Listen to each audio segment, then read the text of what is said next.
Well, greetings everybody, and welcome once again to a new edition of the Inworld Review. It is the 13th of November, which is a Sunday, not a Friday, so we're safe. I think. We're actually half an hour late because we weren't so safe a minute ago, but there again. That's life, isn't it? Or rather, that is the other life. Nearly fell into a trap there. Right. Um, this is a program where we look at the hypergrid and open simulator. The hypergrid is like the way that different grids authored with open simulator software can connect to each other. If you've ever used Second Life, imagine instead of a walled garden, we've got an epic landscape with hundreds of different grids, and you can jump from one to the other just as easily as in a walled garden grid. You can jump to another location. So we jump all over the place to bring you this program. Um, I'll just introduce the folks here before we get on with business. As I said, my name is Mal Burns. Next to me on my right here is James Atloud, who's sort of tech person, comes on Safari with us, and he's twiddling all the knobs here, like switching between sources for our video. So you see a bit more than talking heads. So welcome, James. Hi, Mal. Knob twiddler extraordinaire today. Twiddler extraordinaire, indeed. Well, they should have made a movie back in the day called Carry On Twiddling, shouldn't they? Hmm. Anyway, anyway. Also joining me is my co-host Thursday Ember, who Hello, you may. everybody. Yay! I'm sure you all know Thursday. Well, a lot of you will know Thursday because she coordinates the Hypergrid Safaris, founded the Hypergrid Safaris indeed, and we meet for Safari every week on Wednesday at 8 at noon Pacific time on OS Group, but more on that as we come to it. And lastly, our special guest this week is Star Ravenhurst, who comes from the Genesis grid, and her particular region is we're talking about is the land of Xar, which is spelled XZAR. Welcome, Star. Thank you, Mel. Thank you for having me on the show. Right, we will get to you very shortly, but we've got a system here on the show these days, which is now hopefully set in stone, where we spend the first few minutes. Thursday really is going to show us the hypergrid happenings, our sort of subsection, and we go through those, and then we move to you. And then at the end of the show, we will have something called a hypergrid roundup, which is where we look at where we've been last week on the grid for, 10, 15 minutes or something. So let's get going. Um, I'm now completely puzzled as to where I would normally be. So I'm going to actually hand over to Thursday immediately. So, ah, I do Thank you very recall. much. I, I do. When in doubt, hand over to Thursday. Yes, indeed. Of course. Thing is, I'm in filming mode. I haven't got the notes that you sent me. They're on the other screen, the normal Don't worry screen. about it. That's So all yeah, right. give us a No round. worries. The hypergrid Sure. happening. James, did you have that sound effect ready? I don't know. I'm sorry. I missed the memo. Oh, We'll talk about it. it, We'll it do was that next time. it comes from dark side of the moon. All right. But So, hypergrid happenings this week. Um, so much happened last week and the week before because it was the big build up for uh, Halloween. And so you might think, well, this week everything's going to be calmed down again because then it's going to be in America Thanksgiving, and after that, everybody's going to be knuckling down and making their builds for Christmas. Well, that is true, but there are still some interesting things happening worth going to take a look at, and I got a couple of them here. This one's pretty interesting. Have you ever been to Furry World, people? Have you seen that name around? You may have, and Oh you may have yeah, thought, yeah. well, could be kinky. It could be something that is very different. Well, actually, what they are over there, it's all animals, and but they're of the Lion, the Witch, and the Wardrobe style creatures. So very friendly and very nice. And I was lucky enough to have a conversation with Aswin Ben Aslan, who's the guy who runs it over there. It's German, just to warn you, but he speaks absolutely beautiful, perfect English. And what he does on his grid is twice a week he reads a bit of a book. And this is a non-commercial event. It's just for friends, so bear that in mind. He's not making any money out of it. But what he does is they sit around and they read. They have this reading of a book. It takes them about a month to get through the whole book by reading a bit each week. So I think that's a really interesting thing if you speak German, or just to get to know them a little bit, because it's a literary event and it's a fun event, and they're very sweet people over there. So that's one to bear in mind. Okay, right. Just before this show came on, actually a couple of hours ago, Lauren did his sound effects class. And that's one of those things you should really probably be putting in your calendar, because he only does it a couple of times a month. And it's unmissable. You learn so many things. The next one is going to be on the 11th of December. So stick that in your calendar. So it's about a month away. But he's added something interesting, which is an avatar proximity sensor script to the way he teaches the class. So that's going to be really interesting. It's at 9:30 a.m. and it's usually on a Sunday, although sometimes he does it on different days. Always worth taking a look at alternate metaverse grids calendar, because they have lots of stuff happening. So the next thing that happened was was that yesterday, or seems a long time ago? Craft Grid had this big opening of a show. It's all about women, women's rights, don't treat women badly. General women stuff, and it's called More Women and Less Violence, and they had the big art opening. I believe it was yesterday. No, I was there, but I'm not sure what day it happened. Anyway, Anyway, it's going to be open. It was Friday, 11th of November. It's on the sign. Oh, no. Well, Oh. Yes, was it? All right, then, if you say so. I don't know. Anyway, it was a whirlwind event. Let me put it that way. It's really fun. It's going to be open for ages. And so it's really worth going over to Craft and taking a look, because some of the builds are just exquisite. Well, they're all interesting, but some of them is stuff you've not seen before. So I really recommend it. What else? This was brilliant. So this was yesterday. Over on Actually, Third Rock Grid. If you just go back a slide, we can read out the actual location they need to go to. We missed that. Oh, sorry, I'm messing up here. There we are. Got it. Yes, and I'll put this address down in the comments, because it's Okay. probably easier to just copy and paste it than read it out. Later on. Okay. P.O. Donna Zero Violence. So yes, it is a bit of a handful. Okay. Sorry, I hijacked you there. No, it's always good to see rock. This is, of course, the rocks. Rosella Galvani. This is all her idea, and she's behind it, and brilliant as always. Anyway, so yes, over on Third Rock, they have a bunch of stuff, and again, we'll put the details down in the comments.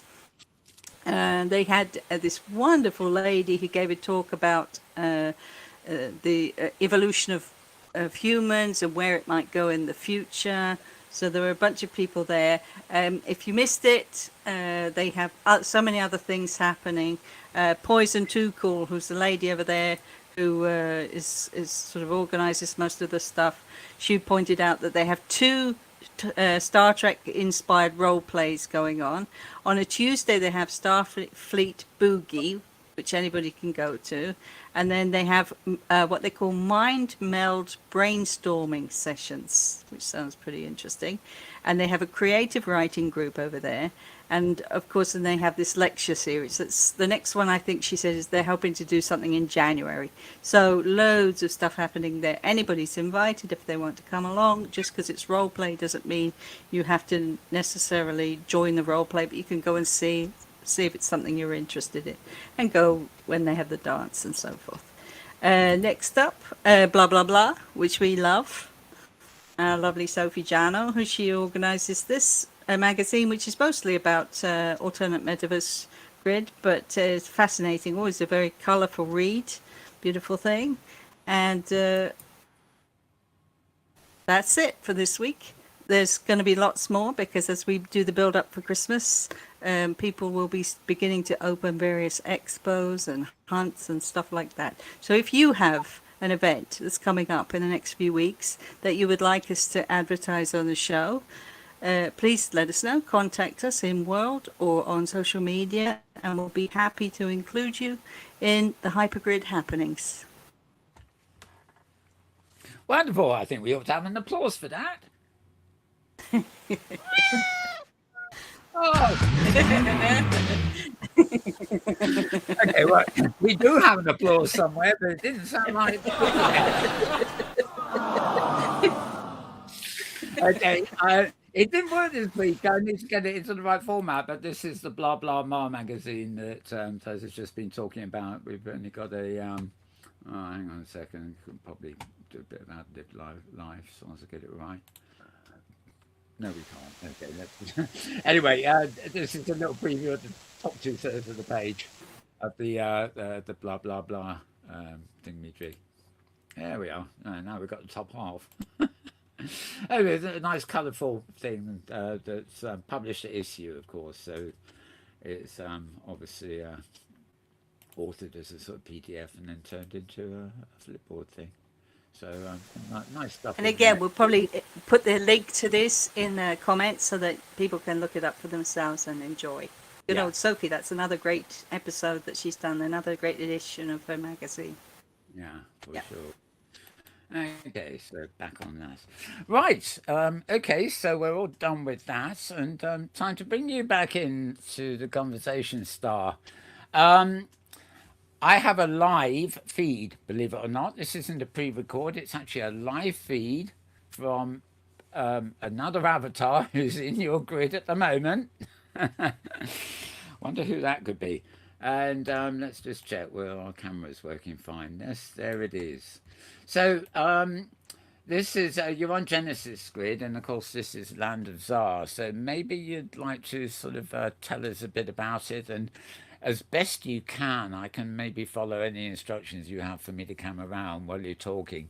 But maybe introduce us to the grid and how long it's been there and where it's been before, and what you're doing with it, and universe and everything, basically.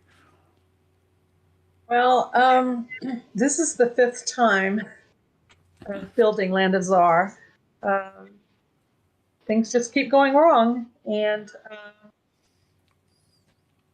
sorry, I'm nervous.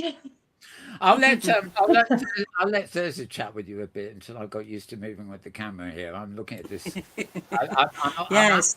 I'm on this castle at the moment, as you can see. So I'm on the Mac, so all my keys are the wrong keys, but nevertheless, we can get an idea of what it looks like.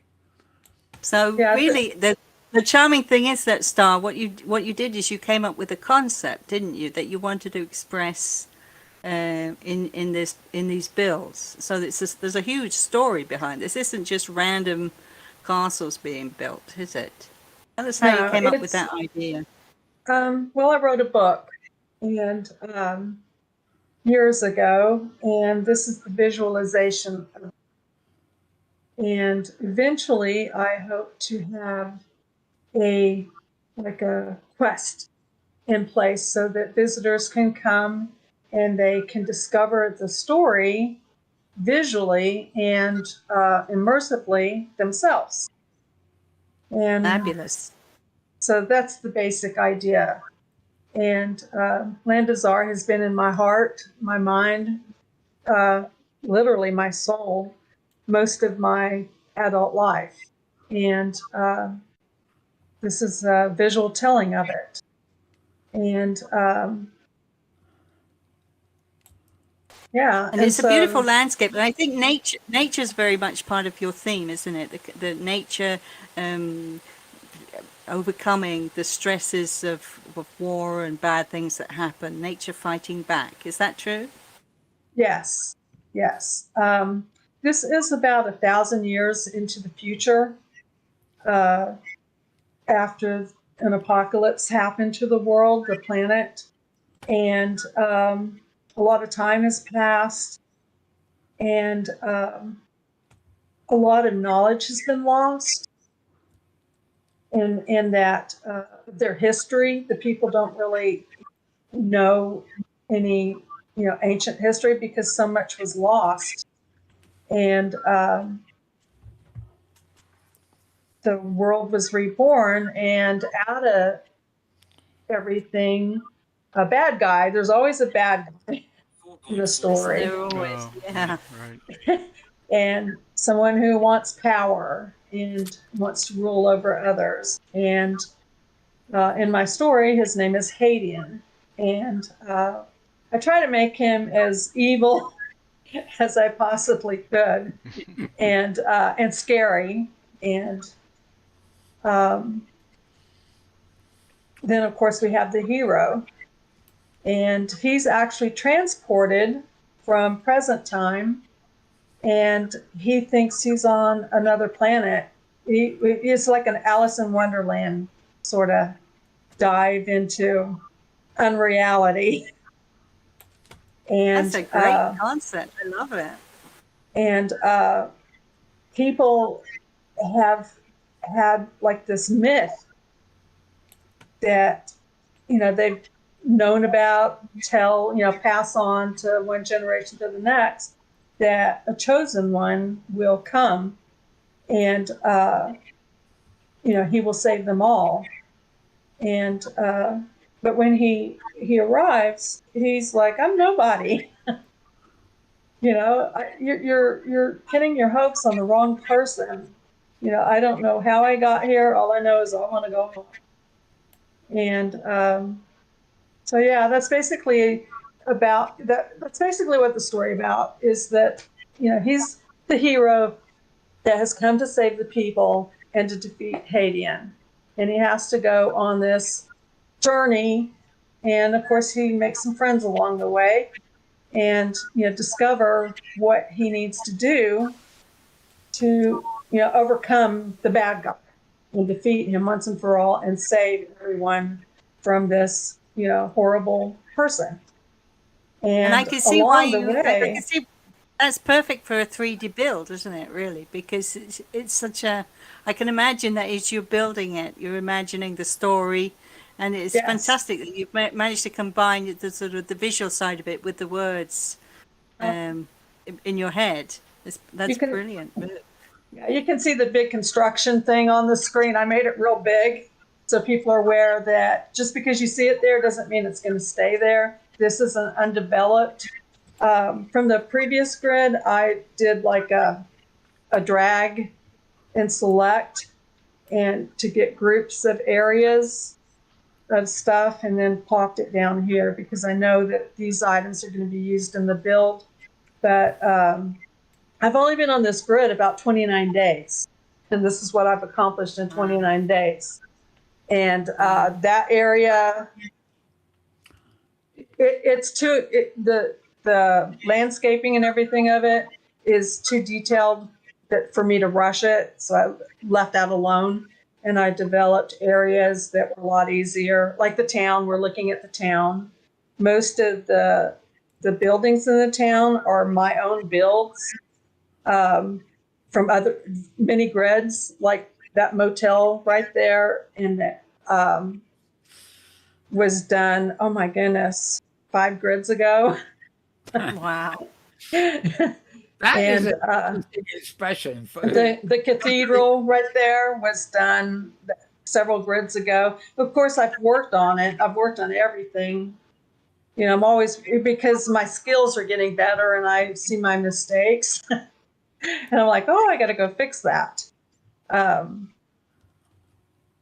So there's an upside to the downside of grids not always surviving, or Oh, relationships absolutely. not lasting as long as one might have.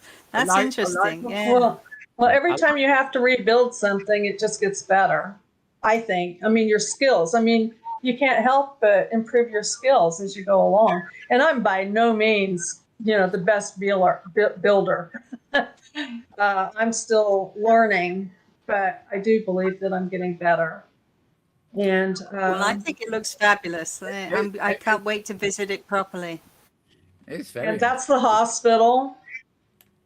And I built that quite a while ago too. That one has quite a few mistakes in it that need to be fixed. And a lot of the stuff I haven't even seen around, that's in the hospital that I'm glad I was able to hang on to. Um, So this is a new build. what is your strategy for holding on to stuff when you move from grid to grid? Are you very careful with to make sure you download to your own computer things, or do you I hand just them over learned to a different avatar, or what do you do? Yeah, I just learned about downloading to my computer, which I've started doing in recent, probably about past couple months. But no, I pass them, make them full perm or try to. Um, and I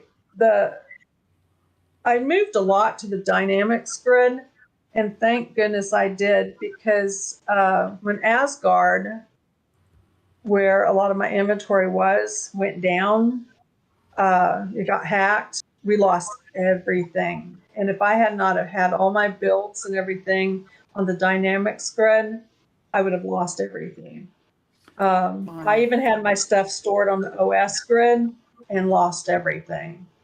I love But the way Dynamic. I love the way you're measuring time in grids ago. That's the way I look at things. But anyways, thank goodness I started transferring when I was on Bill Blight's grid, and that was like my third grid that I was on, and that's when I wised up. Well, I'd already transferred from Lost Paradise to Bill's grid, but even though everything seemed stable at the time on Bill's grid, I still started moving everything to OS grid and to Dynamics grid, and I'm so glad. And I still transfer stuff to Dynamics Grid for safekeeping. Right now, I'm also starting to download to my computer now that I've become aware that that's a possibility, because I didn't even know about that. So you're always learning. Yeah. Absolutely. And this is, we're looking at, this is Hadian's castle. He's my bad guy. And this castle was, I understand it was built by somebody that's no longer with us. I love this castle. The first time I ever saw it, I fell in love with it, and thought that's perfect for Hadian. And it's something I don't have to build. That's right. Yeah. But I haven't really done a whole lot over here yet either. I've been concentrating on other areas, basically the other side of the region from here. And You mentioned earlier that sorry, pause the camera for a second. You mentioned the fictional side of the adventures or the story here. When people come to visit, is it kind of interactive? Is there like little things that start well, to help the story unfold and things like that? it will be eventually. Right now, I'm just building it, and but yeah, eventually, I want to have the quest in place. It is not at the moment. You just people can come and look and see. I mean, it's still, I think, worth seeing. Oh yeah, Even without a story in place. I had And a very big region on Third Star Wars thing. It was like 5 by 5 far, and I was just inventing a backstory in my head. But sort of, and it was the inspiration to plonk everything down and juxtapose things and everything else. But of course, I never wrote the story, and I never did all the stuff that it was going to take. So it's a massive job. Yeah. Well, I've written the book. So there is that. Although I'm editing it, I'm not ready to release that either. But I've been working on that for a long time. But it has been written from beginning to end, so I know the story.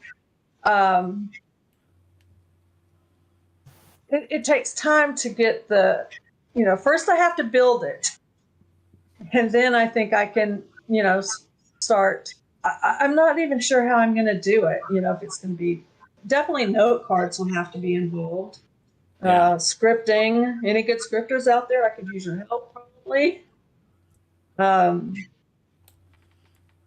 I'm just not sure how to. I've never done a um, quest, for an in-world quest before. That's something that's going to be a learning curve for sure for me. But But isn't it marvelous the difference between if you were in Second Life, because there's I'm thinking of Kiana Ryder, for example. She does quest builds in Second Life, but Yeah.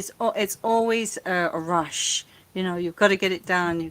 And then you go on to the next one, and that's the beautiful thing about opensim is that there's plenty of time to do things. Nobody's yes, rushing you, and so you get to do it right, and you also get to change things, and it can evolve as time goes by. And I'm sure that's what you're experiencing every time you build something. And say, well, I could just tweak the story this way. The exactly. bones of the story are established, of course, but it does give you that extra edge, because you don't feel, well, I have to hurry up because I have this SLEA sim only for so many months, and I have to Yeah. get on with it. None of that pressure is on you. And I think that's one of the great things about OpenSim is that. And until it's released to the public, the story, like you said, the story can always change. And in fact, I'm thinking about renaming my castle. I didn't realize that there was an elven house with a very similar name.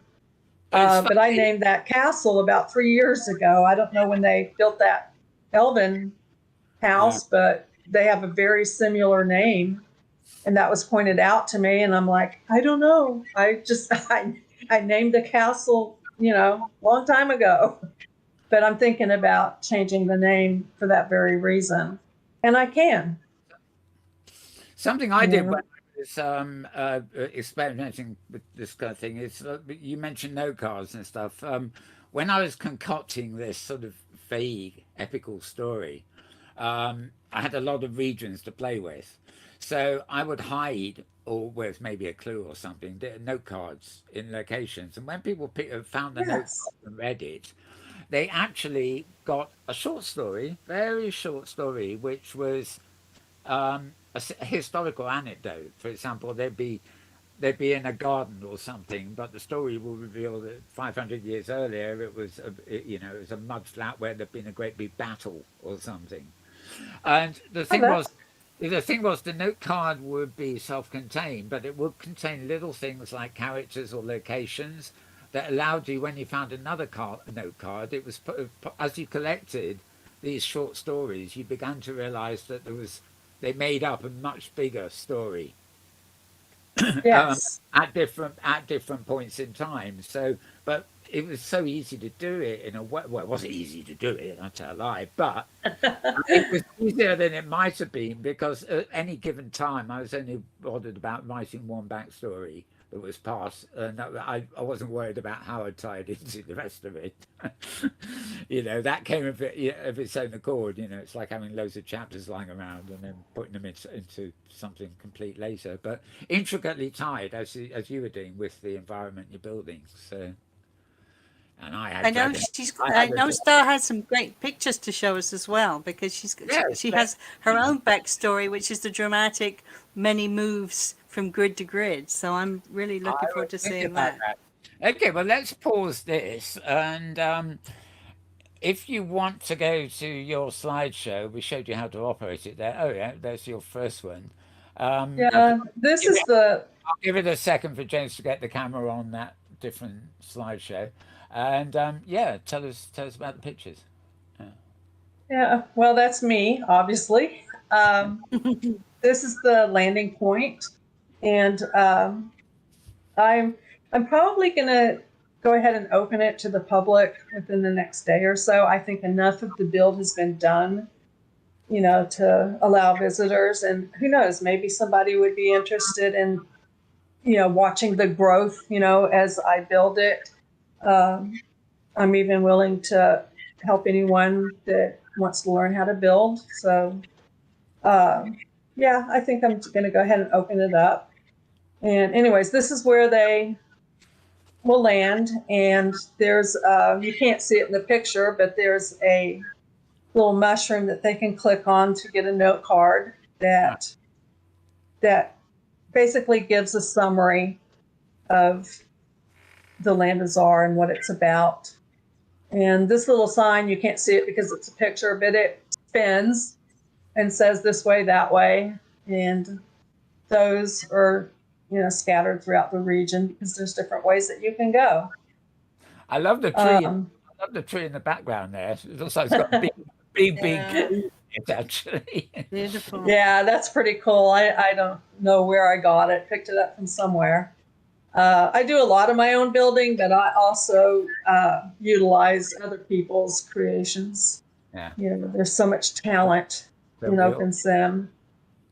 This is another house that I built. I think I was on Lost Paradise, Fred, when I built that. I've actually completed it very recently, the inside of it. A lot of it had been done, but it still needed a few walls. Anyways, this is in a location called Ike Swamp, and the Swamp Witch lives there, and it's one of the places that our characters have to go to get, some answers to their questions. And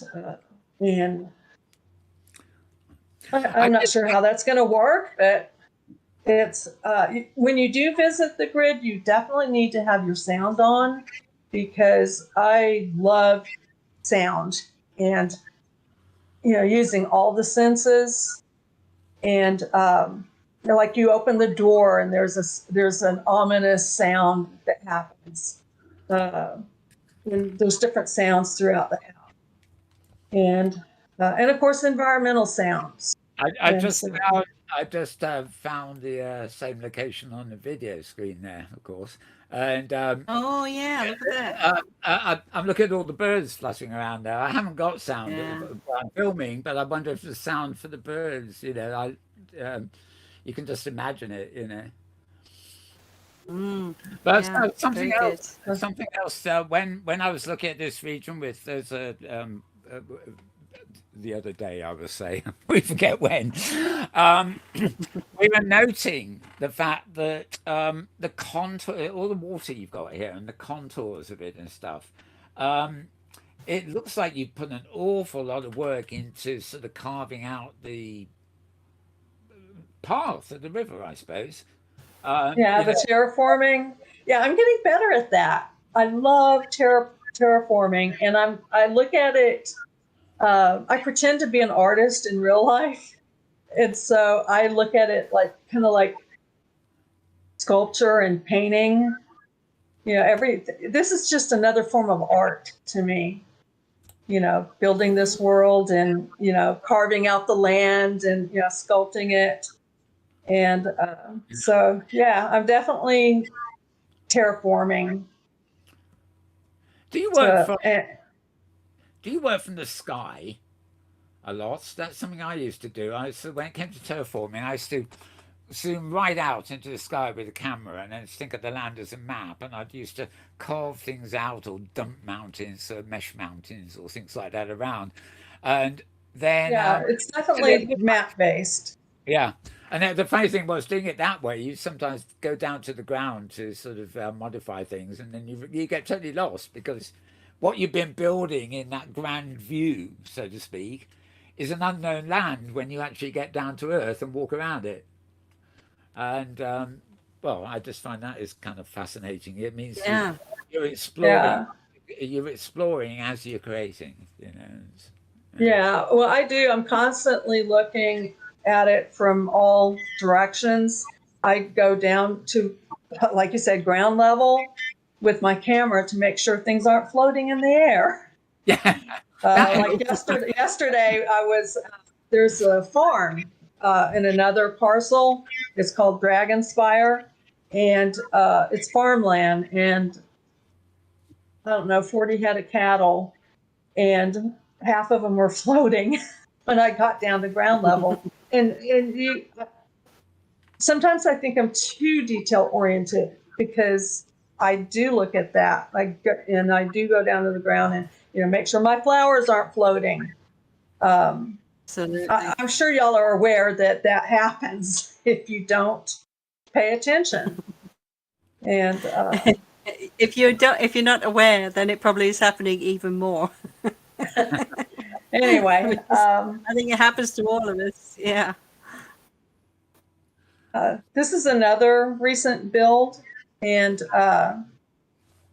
it's the Wizard's Tower. There's magic throughout the whole town, the whole region. You know, magic has just infused the land, and this is one of my builds, and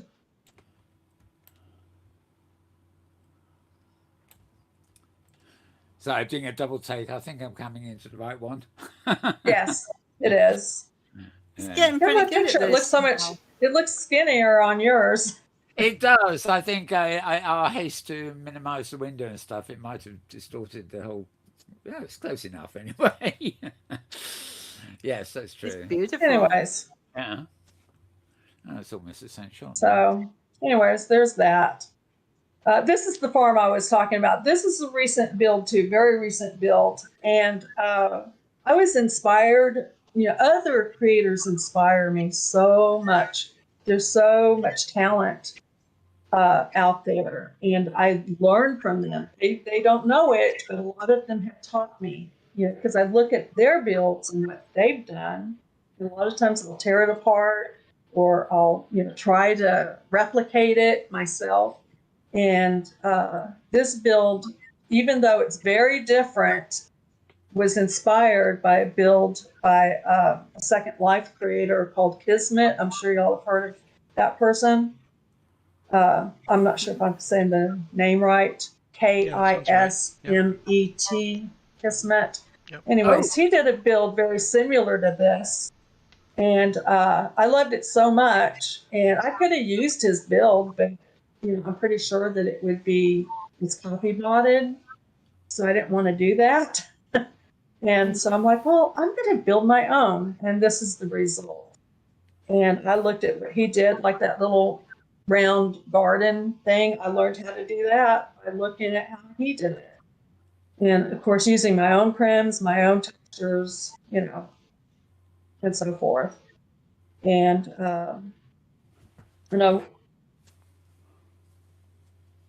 the farm, the vegetables and all that I got from Flora, and just built up this little farm. It's probably one of the funnest parcels that I've done so far. I mean, who knew? But of course, everyone loves playing Farmville and stuff. So Yeah, and there's that. it was fun making the farm. And there's that whole, I think, where opensim world, they've got a lot of these. I forget what it's called now. If Desmond knows, it's like a farm community. All these people who've got they feed the, livestock. Oh yeah, no, I don't want to do any of that. These are all, all they do is moo. The cows, all they do is moo constantly. The plants are static. There's some horses There's further no down. greenhouse gases there, huh? No greenhouse gases coming from your cows. No, I don't want to do any of the farm. I just want it to look, like there's vineyards, and orchards. It's fun. And It's fun everything. to play the farm thing, but you need a lot of spare time to be able to do that. Do Yes, the farm. and I don't. I don't. Unless someone wants to come and feed them for me. No, I don't want any animals I have to feed. Yeah, no drop dead if Anyway. you don't. Yeah. Anyways, and in my story, this is the house of Richard, and he is the brother of Hadian, and he is the opposite kind of person from Hadian, where Hadian's evil, Richard's a good person, and provides a lot of the food and for the community, which is why there's a farm.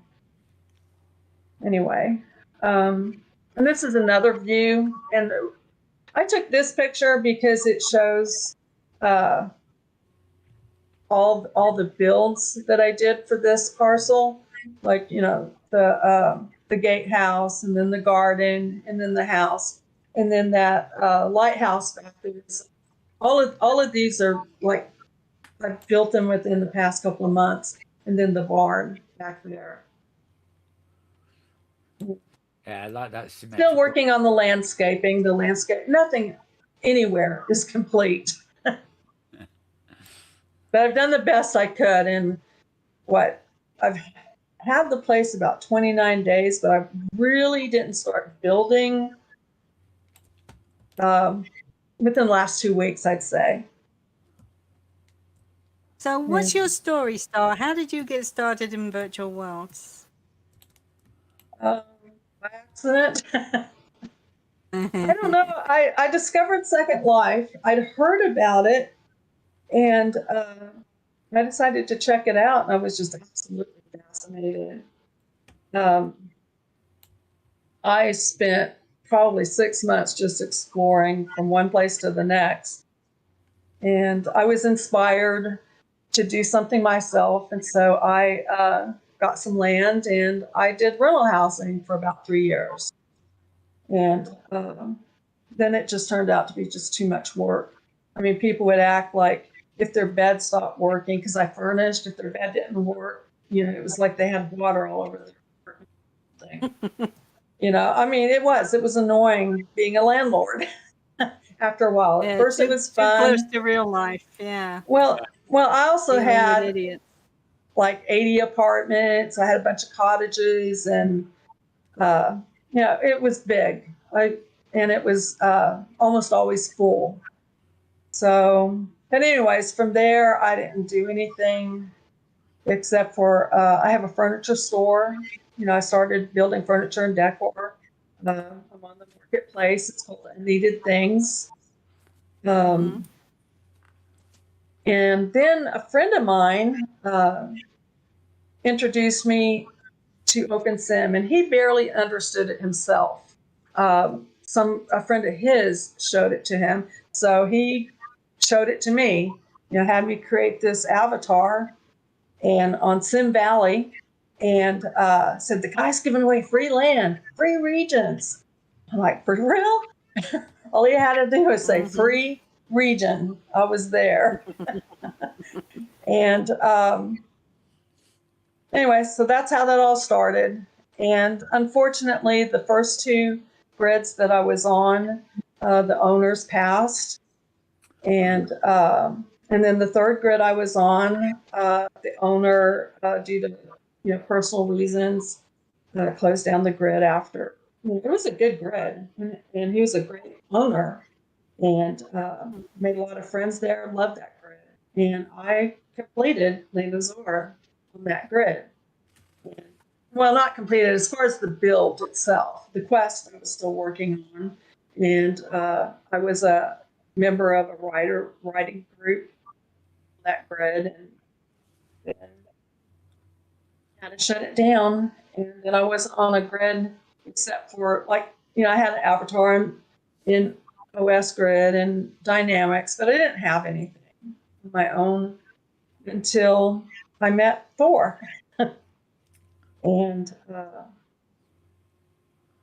who brought me to the Genesis grid recently. And hopefully I'll be on this grid for a while.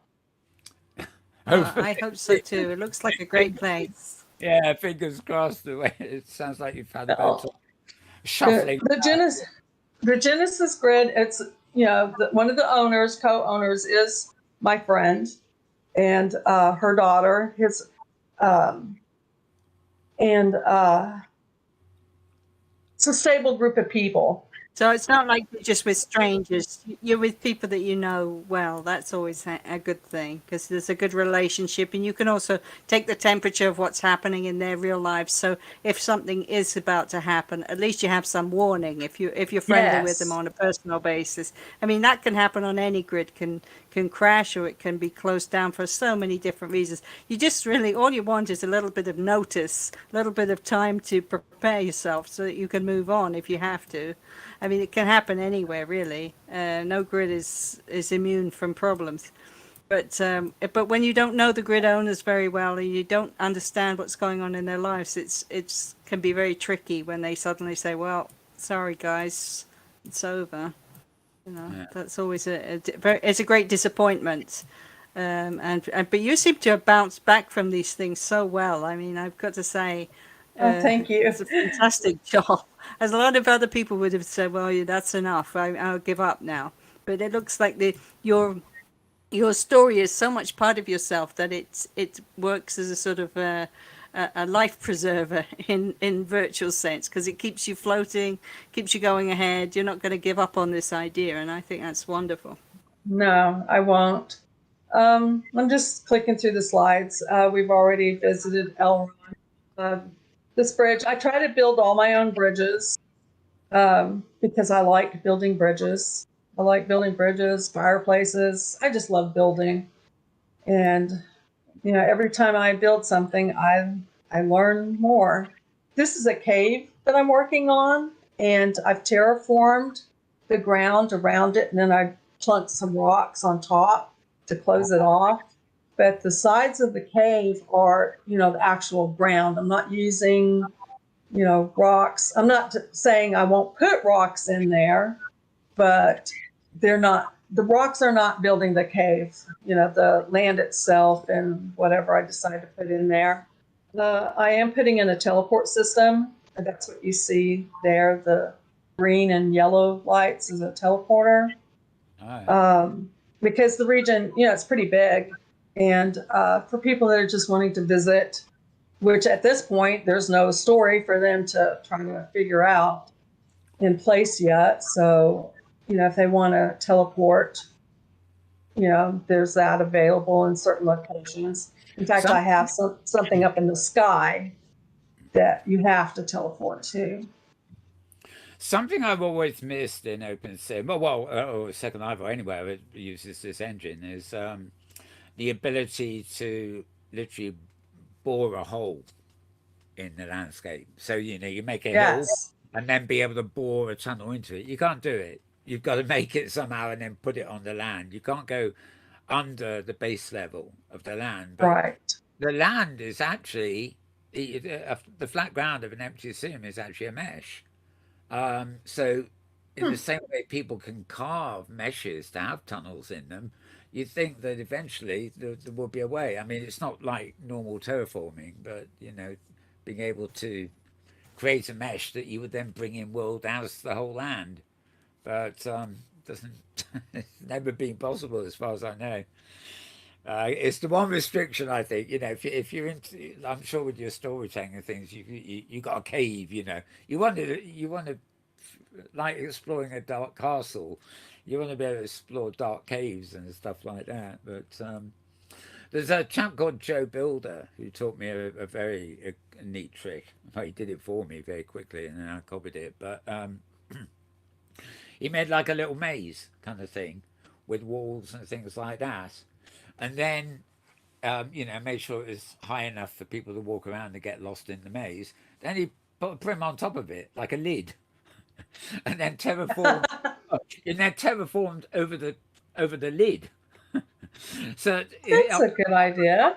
on the land, there was only one place to get into the maze and one place to get out of it, but you couldn't come out to look at it because there was a lid on it. There was a new terraform, kind of fake terraform, put on top of it, so you wouldn't even know the maze was in there until you actually accidentally found it. And then you had a problem because you couldn't find your way out again. But It's interesting. I might have to give that a try. yeah, And what we're looking at now is in the land of Zar, when life came back, so did magic, and so this is the land of impossibilities. The Fae, there's fairies, there's sprites, there's elves. In fact, my avatar is a hybrid elf and fairy. And this is it. And this castle, I love this castle. If you get a chance to come over and explore this castle, I've had this castle since I started in opensim, and that was in 2015. and I've managed to hang on to this castle. And it was built by a girl, well, I'm assuming girl named Erin. And I found it on Not, the, not Erin Galen. Not Erin Galen. I think that might be it. Oh my That, gosh, that's a big friend of ours of the safari. Yeah, she's really? still around. Yeah. Oh, Oh I my would God, love to meet she's her. fantastic. I Yeah, wished I had still had all of her builds. She had other great builds too. But she is this a is one that very I've great managed. builder. Yeah. Yeah, I've managed to hang on to this, and it always goes in Avalon, Oh. which is the name of this parcel, because I Well, just that's love a this shout out to castle. Erin. If she's watching us, Erin, thank you so much for your creations. They're still Yes, going thank strong. you. Thank you. Thank you. I love this castle. Now, I did edit this castle a little bit because it's very high up. She puts it on a high hill, and I didn't want it that high. So I did edit it to bring it down a little bit. And that's the first time I've ever edited it. I've always left it up high. But this time, I don't know. This is also the first time that I'm actually very pleased with the way Avalon is turning out. Um, yeah, this is one I've always had a struggle creating and putting together is this parcel. And because I don't want it to be, cutesy, I want it, I don't know how to say it, how to do it, how to put it. You want it to look lived in, not Disneyfied, maybe. Yes. You're Yeah, I trying don't want to, it to look you're like trying to, Disney. there you Right. go. And Yeah, of well, course, it doesn't. It looks fabulous. these cottages are not my build. I found them somewhere. But I thought they, were cute and they fit the theme. So I used them. And that's that. This is a recent build. This is in the town. Right now it's empty. I plan on furnishing it with the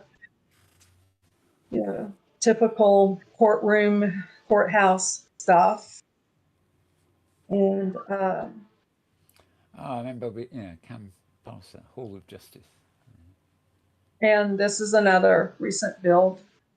And I named it the Grand Phoenix because I am addicted to a soap opera called Young and the Restless. And I'm sure everyone's heard of it. They've been around forever. And one of the characters had a hotel called the Grand Phoenix. And so when I was thinking what to name this, that's what I named it. And anyway, that's It's fantastic. all I've I've got. loved this tour.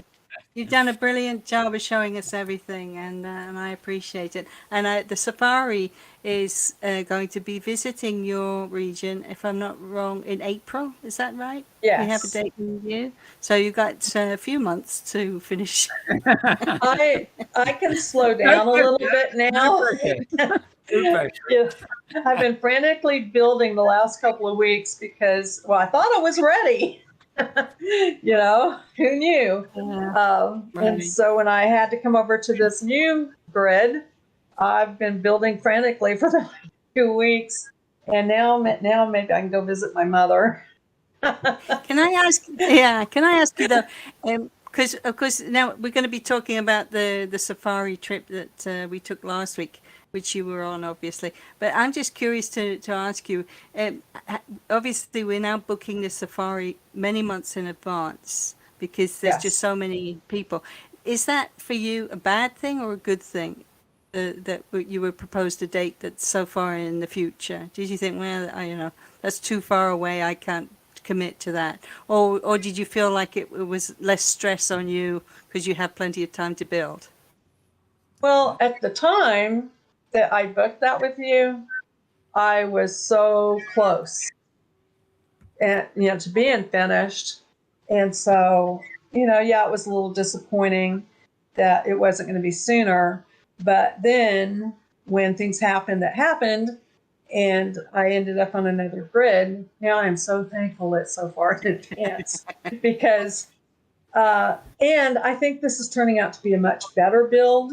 I know it's already a much better build, and I can go at a slower pace now. From this point, forward now that we're doing the show, and like I said, there's some areas that haven't even been touched because they deserve or will require a lot more attention. Like one area, it's just a completely flat area. There's going to be mountains that you'll be able to walk through. Those need to be built, but that's going to take some time, because terraforming is not easy. And although to me, it seems to be getting easier because I started looking at it in a different way.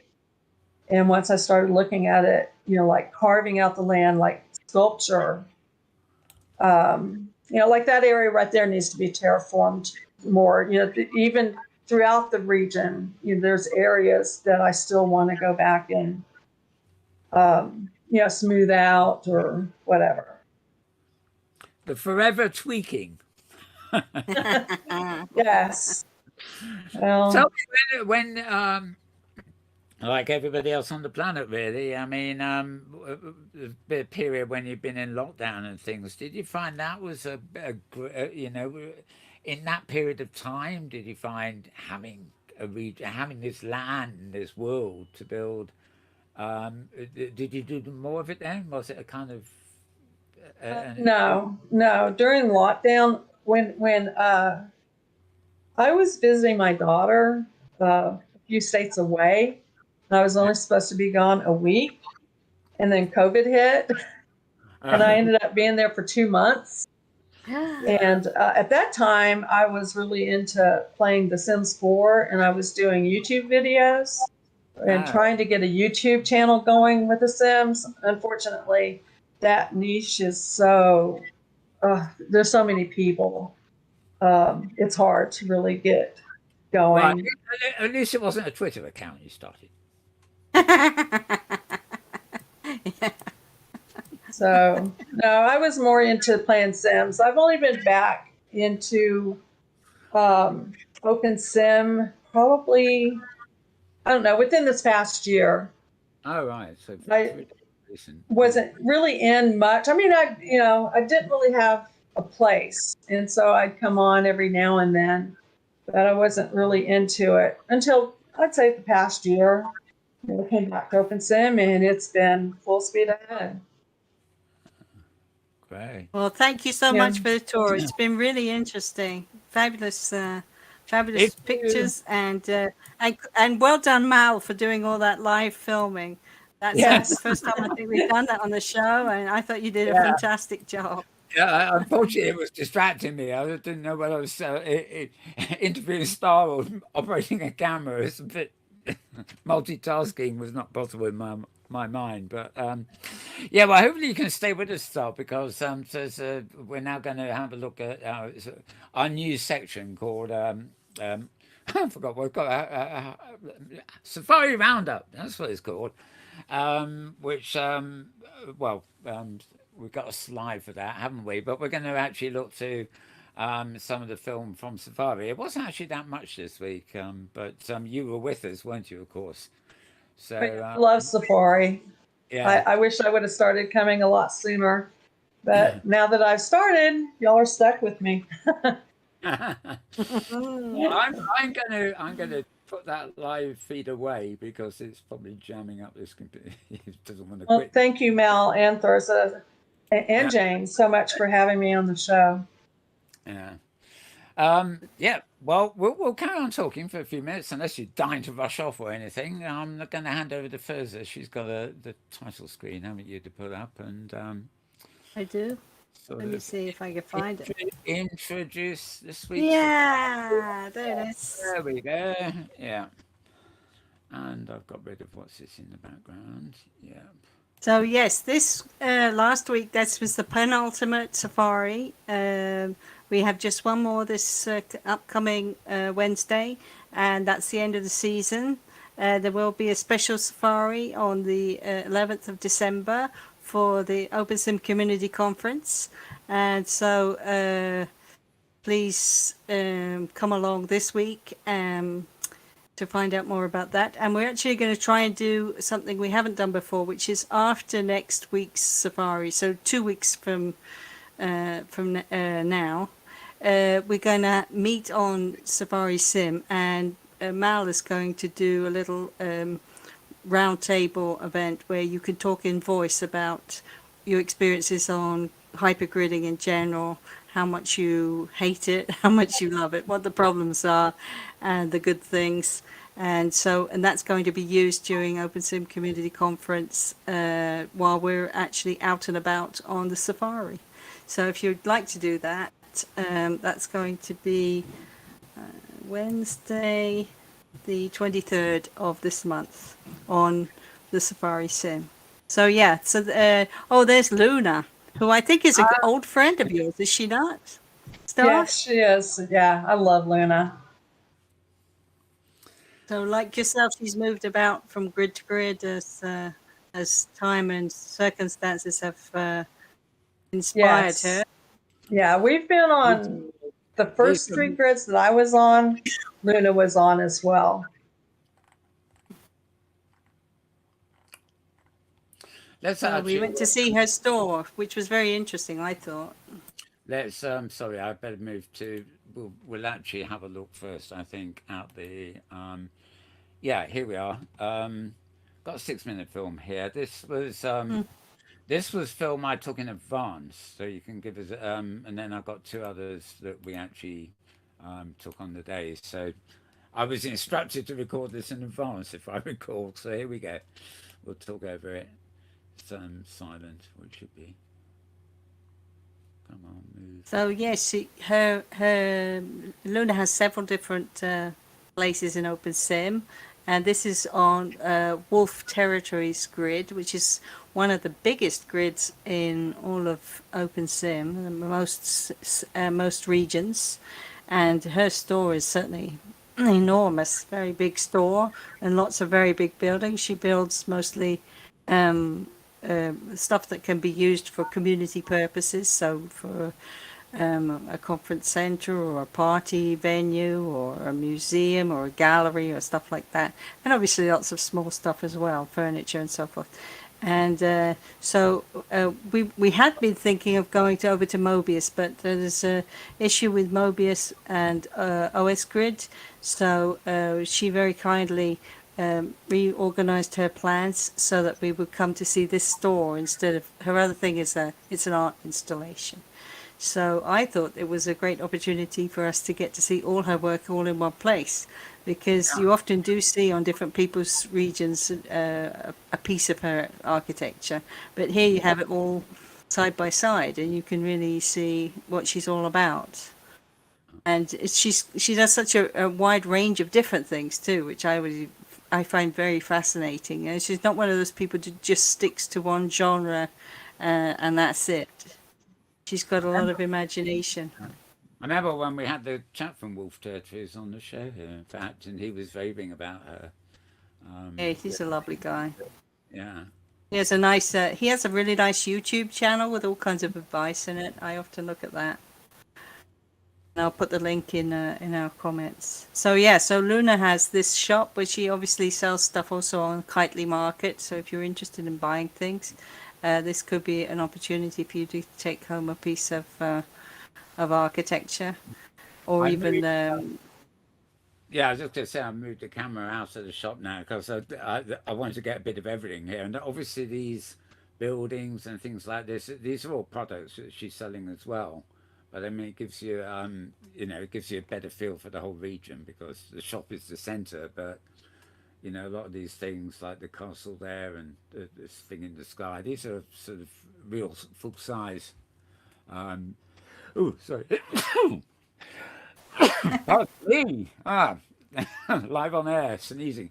They're real size examples of things she's selling. And it's a very wonderful thing that Safari ended up in the, that would be coming up later, so great big Victorian hall. But at this point, I'm just camming around, getting a feel for the whole region. As because Mal was camming from a distance, you don't actually see it. But if you go over to these places, you'll find that each one has a different EEP, a different lighting arrangement, which is made to fit the venue. For example, this that cemetery area there, it's like midnight. It's very spooky. So as you go around, it's a great experience just to wander around and enjoy the different atmospheres that she has created, because it's not just a shop. It's a walk in the park, if you like, because you get to see all these wonderful buildings, each one built with a lot of care, but also set in an environment that is set up deliberately to show it off to its best light. I really liked that building. I thought that was Yes, great. it's nice. It loo- Very looks nice. a lot like the shop that she made available for opensim Fest, if I'm not mistaken. It's a very similar look, but a very versatile piece of building. So so yeah, it was a fun visit, and it was very good of her to let us just come around the store rather than go and see her art. But maybe we'll get to go see the art next year sometime. Of course, this is art too, obviously, but Oh, the other so thing is more it might be. interactive.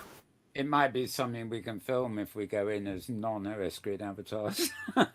Could be, yeah, So we could show sure. I'm you sure know, we'd be very welcome. an outside interview again or something. Yeah. Hmm. Since they wrote Low Safari in, well, OS grid in. That is bizarre. You know, they should. They Well, need to do it everybody does what properly. they have to feel that they're looking after their residents, I guess. So. Yeah. Seems a shame. I know, yeah, so much detail in the, it's just not the shape of the building and the glass in there, it's the actual detail in it all too, even what she's dumped inside. That's a lovely little vehicle, isn't it? Yeah, The so many cute things. the steampunky thingy, I think. Yeah.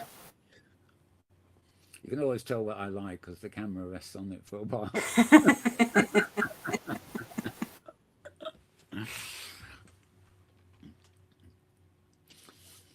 So it's laid out in a very sensible way. So each s- genre of items has its own teleport when you get to the store. So, for example, if you're interested in Japanese stuff, that's what you're looking for. You can get straight there and find the items that are interesting to you.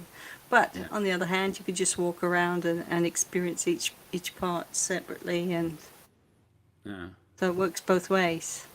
yeah. And it's very clear too because, everything is sort of spaced out a bit like a showroom or a shop. So, it's not that dense landscape. For example, Star's got this is simply an exhibition place really for things she sells, but works very well. Okay, that's nearing the end of that one. Then the other one I've got here is this I took before Safari because we were a bit worried about the functionality of that region.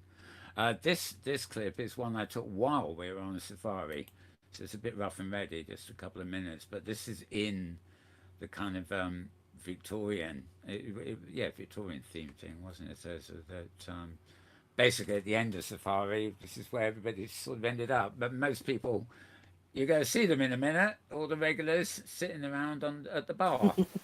Well, Having a beer. you're, What was you're it, James? You had a beer. What were the name? The beers had funny names, didn't Oh, they? But they I did. didn't get to see them all. Yeah, I forgot. They were very funny though. Some I have kind to of go back and take another oh, there was beer. a John Beer, which plays on the John Deere farm machinery. So I had a John Beer myself. It was good. there he is. Where's your? There he is. I can't Well, see. I Yeah, can't. looks I can't see to the me like you jar. had more than one of those oh, beers. That's all several, I'm several. saying. They Yeah, were they were good. falling asleep at the bar already. Hmm. Yes. There's Humble humble Tim. Tim. Yeah. Yes. I I, love I thought him. he deserved a close up now and again. So Absolutely. cute. Yes, he's the best. Yeah, I got to talk to him a fair bit recently. He was he was on the Avacon channel talking. We had him on voice and stuff. Well, the OSCC thing anyway. So. So yeah, this is again very the attention to detail in here is just fabulous, isn't it? Because the chairs and everything. Oh, and look who we have here. I wonder who. I wonder. And look at this guy. He doesn't go to the bar. He's just sitting there lording it He's just waiting. lording it over everybody.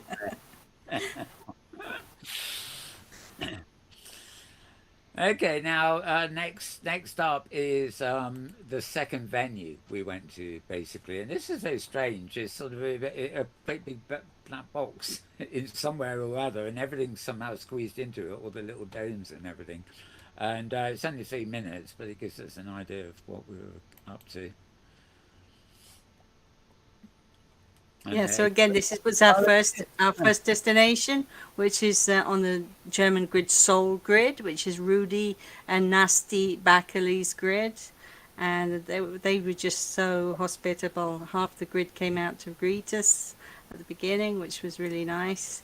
And Nasty is the one who did the decor in here, but of course the idea comes from all us old bees will remember back in the day when Spike Sol set up the Weltraumbahnhof on Sol's grid, Soliton, back in the day. And that no longer is in existence for real life reasons, but they took the idea and they wanted to expand it. So they kept the theme of space because that was what Sol had done. But it's the same thing. It's a bunch of portals. If you would like your portal to be included to your sim, they'll set that up, no problem. And I guess the place will grow and grow. But it's set up like a little space station, which is what Weltraumbahnhof means.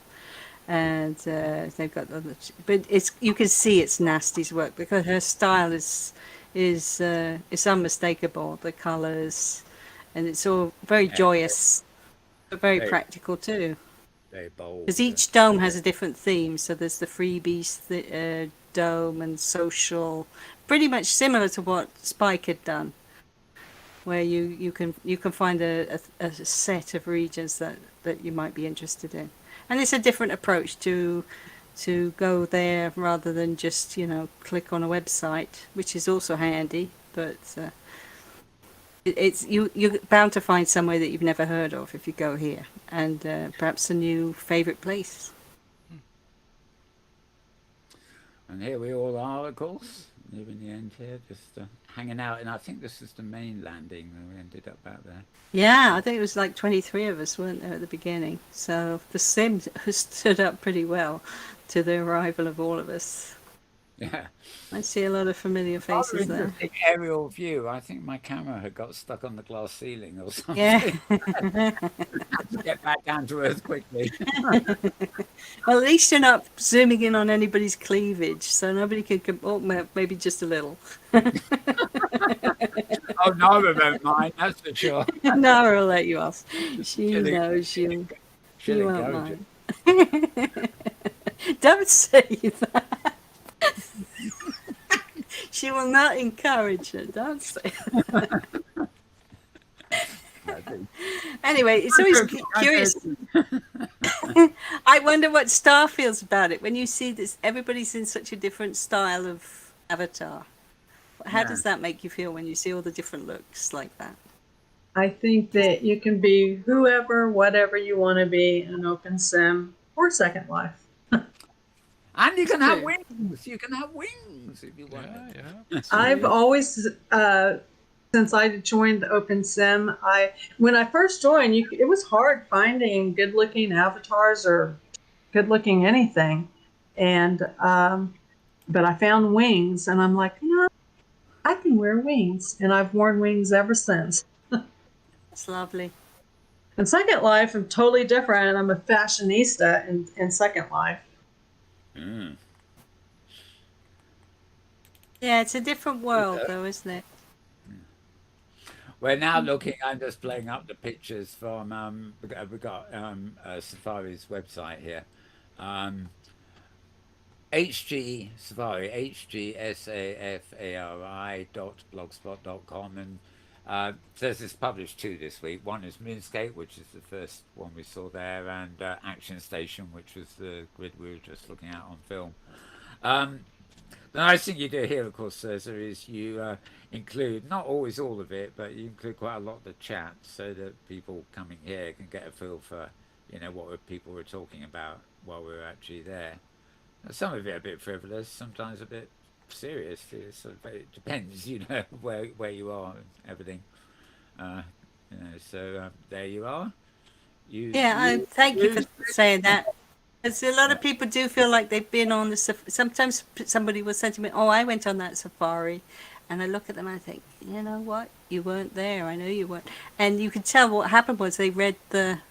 they read the post, they and read they the feel like, for them they've been there, they've done the safari. So I think that's lovely. It's great that people can feel like they're part of the event, even though obviously the time of day is pretty terrible for a lot of people. It's impossible for them to make it, but we're a bigger group than we appear to be, a bit like the TARDIS, bigger on the inside than the outside. So I love it that so many people are able to share in it, because it's really nothing I'm doing. It's the people who, like Star here, who build the Sims, and Luna, who build the places that we get to visit. The rest is just talk. Yeah, well, I think safari is important. I think what Mal does is important, and James, of course. Um, it So it I, I, I would be stuck building if it wasn't for safari, and that's why I decided to start doing safari, because it got me off my grid.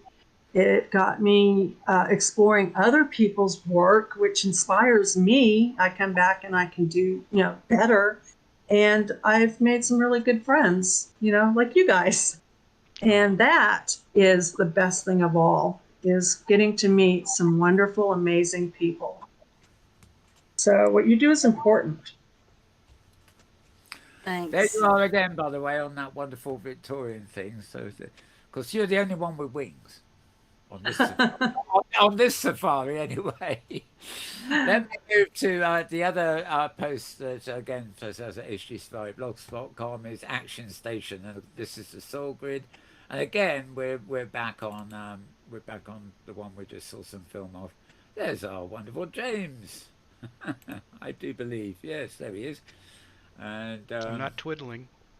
yeah, you're not twiddling. It's a still Aren't photograph. you usually jumping on something? If I can. He likes sitting on things. It says makes him think. The thing is, you can't really twiddle on a still picture. This is the problem, or not, as the case may be. So nice pictures there. Again, it's like the video, very bold. It's quite a novelty because the domes here, without going back to the film, very 3D, and the idea of different gates, portals, hyper gates, as it were, in the domes. But then Absolutely. that very almost cartoony, really bold color surround. Mm-hmm. It's just totally 2D. In Yeah. total contrast to the inside of it, so to speak.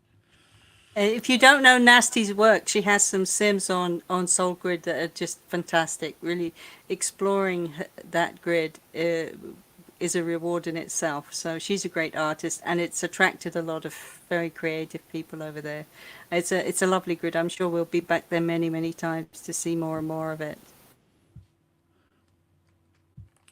Yeah, and oh, that's it. Oh, and just to point out, I left the German in because we it's a good way to learn German, I guess. But it's also nice for the non-English speakers sometimes to be able to look at our blog and actually read it in their own language. So that's why I left that in. Something where the nice thing about this picture, I mean, it's such a nice picture anyway, but this was actually our first stop before Lunaria. And Yes. most of us had a note card. We all had a note card with a TP, so which is a teleport. It's you double click on it and you jump over to the second location. But by sheer coincidence, there was this wonderful gate here, this first location, that walked straight through into the second location. I didn't know Mm-hmm. where we knew that in advance. I didn't, but I used it and it was fine. Oh, did you use it? Brilliant. Oh, that's great. Yeah, of course on Uh, camera, and I thought, well, I'll see if I can get there that way, and of course I could. It's great, Fantastic. good to have choices, as they say. Yeah, so but that's also an example of the high water is another location there, but all those domes, lots of them are full of empty teleports at the moment, as it were. So I'm quite sure that they're keen to fill up with more. And they'll probably just have to build more domes in the end anyway. But there used to be, do you remember Sanctuary, Thursday? I'm sure you do. Yeah. Yeah. You know, I remember and Sanctuary. yeah, even the original Hyperica, the Maria did back. Yes. Oh my gosh. Now you're Yeah. going back. And I know there was another open sim thing which was built like an airport. It was huge, and again, Yeah. Was that on OS Grid? There was one it on might OS Grid that was might have might have been. been that. But you know, there's I kind of miss those. It's really nice if you can find somewhere like this where you can wander around, and in this case, of course, you can see through the portal to what's on the other side. I mean, it's faked, obviously, with the picture. Well, maybe that would change I in the mean, the future. biggest reason why I think most people, I mean, obviously, Hyperic closed because there was no need for it, Yeah, because the bug was gone. Um, so the original purpose of it was gone. But I think most of these big portal collections, the reason why they go is because within months, um, people move, grids close down, they change their IP address or whatever it may be. Anyway, the portals won't work, and even this, it's the same with the landmark collection. It's amazing how quickly they no longer all work. You maybe 9 out of 10 are still good, but it's always that 10th one that messes you up, and so it can become a full-time job. So what they've done here is they've got a script that if the grid doesn't respond anymore, the portal closes down, so they can immediately see there's a problem, and that's a huge help because then they can go in and either eliminate the portal or change it. But it's a headache. I've even noticed that on the self-guided tour portals that we have on HG Safari, it's the same thing. Some are just, even within just a few months that those have been in existence, some of the grids are no longer there, or the grid or the region has moved, or it's been taken down. So, you can spend all your time doing that. So it is a challenge. oh, we have got time to watch this. Actually, it's 23 minutes. But on your blog here, you've got an embed of Yes, worth looking at. Obviously not now, but yeah. it's a great movie they've made. So even more entertainment lined up for you there if you have the time. Okay, well that was the two, and yeah, we looked at blah blah blah. Yeah, I am looking at the not the blah blah blah, but the thing called the clock, which tells me whether we're properly on time or not. And I think we're just about reaching the 90-minute thing. Um, just having a quick look here. Yeah. I think these are links you sent me, Thursday. You'll have to tell me. Just give us a couple of minutes. Well, 1 minute 11 and two on the other. This one's called Wandering with Angel, and it's this is a region called GBG World. That's right. Do you know anything about that? Yeah, our, Fellow. our, I think all of us know him, Rafelos Kisses. You must have seen him on Safari. He's a great guy, goes around hypergridding on his own. Sometimes he joins us. And he was up on GBG Grid, and he posted this on Facebook. So I thought it would be fun to look at this. This is something that he was doing with his partner. And there they go. It's a bit of fun there. Bit of heavy metal, bit of high speed biking. Exactly. And And there's so many different ways you can go hypergridding. The Safari is something that happens, but there's so many other people doing other interesting things on the hypergrid. So get together, organize, go with a friend, hand over a landmark if you find somewhere interesting. Let's get out there and share all this with one another. And this is a good way to do it, as Rolf has. Post a little video on Facebook yeah, so that we can all enjoy. Because nobody can know all the places there are to see. So it helps if somebody and that's posts good, and lets you know where to go. the brash heavy metal style of that against a rather cute looking background. It's lovely, isn't it? It's a great combination. Uh, Winter Scene. Oh, this was that one you sent me? No, not me. No, it's in opensim anyway. But what the hell? And not Rivendell Waterfalls. Now at the end. Now at the end That of this, looks like something from Hobbiton, isn't it? That looks. it's got that look, but I don't think it is. I don't Um, know. I think this was something posted tagged with opensim somewhere, so I grabbed it. Um, Not I didn't film it, but it's. Well, you can always tell I didn't film it because it's smooth. It's smooth. It's smooth. There's no cleavage. That's what it is. Oh yes, I will. Come on, I'm letting this down, am I? I love that waterfall.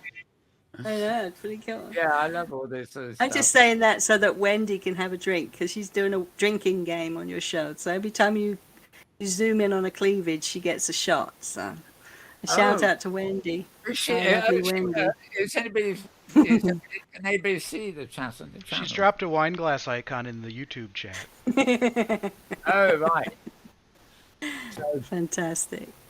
this show is. And Such, that's another place we're going back to, Kinky that's Grid. That's going to be so cool when we get back there next year. I'm really looking forward to that.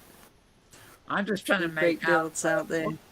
Is this show so bad that somebody needs a stiff drink to get through it? I do.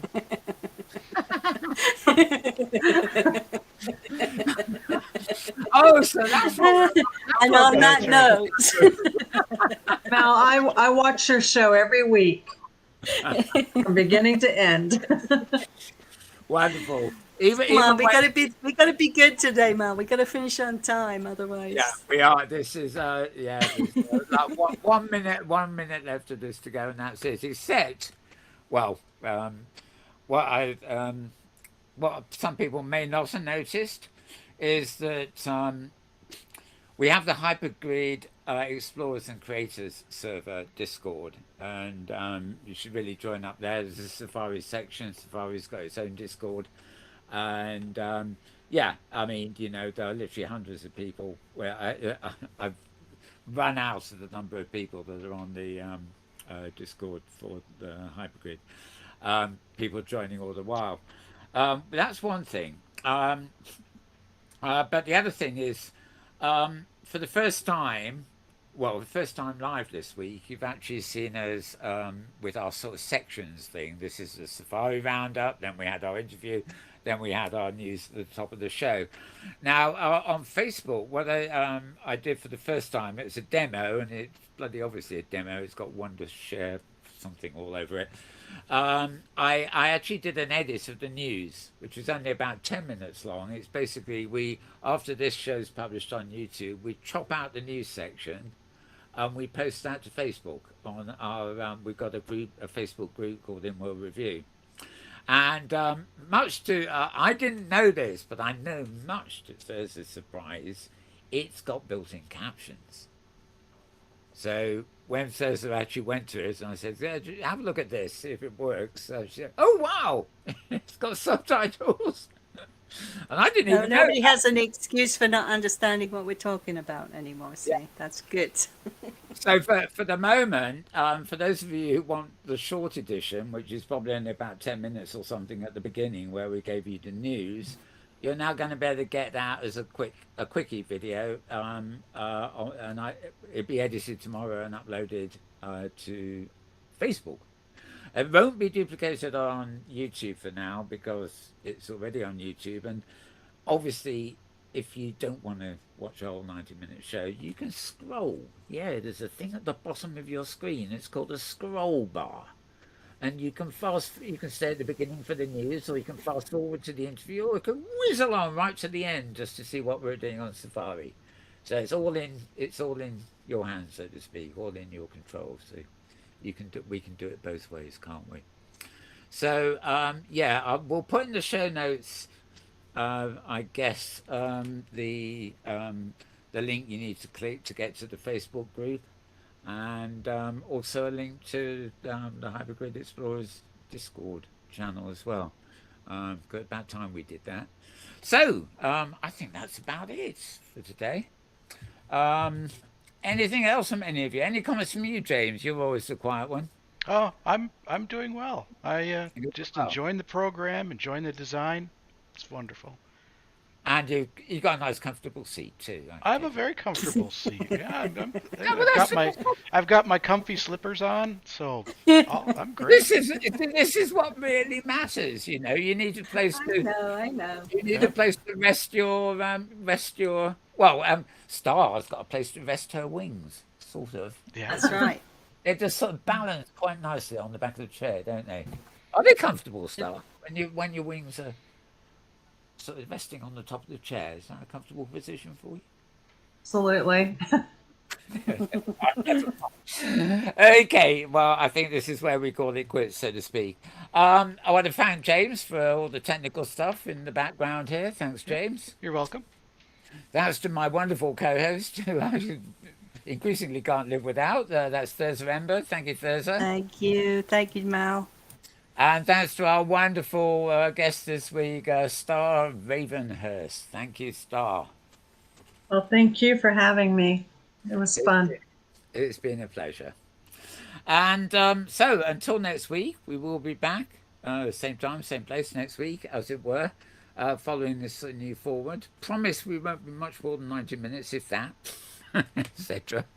And yeah, that's it. So I've got to remember, we're also reviving something historical, because I was doing it for long enough, then I forgot about it.